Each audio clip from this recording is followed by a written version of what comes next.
Ate utekanga umuntu ino nali ati. Nenge zikuze. Tima kansi wajibuzizo nyanya kusa bisali. Akabenja. Abali, ogenda okukola. Kale. Tudde mumpiseeko.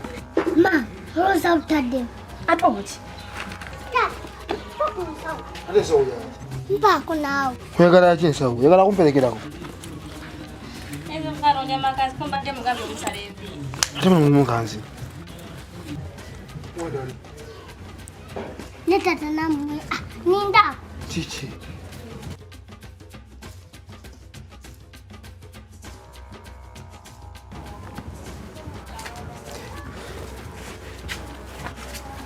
Nedda.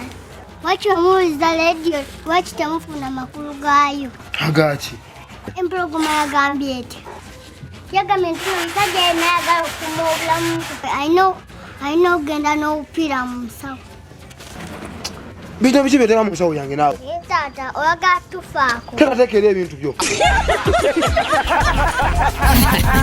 Buli ssaawa, buli ddakiika, buli sekende tukutuusaako embuuzi y'omuto.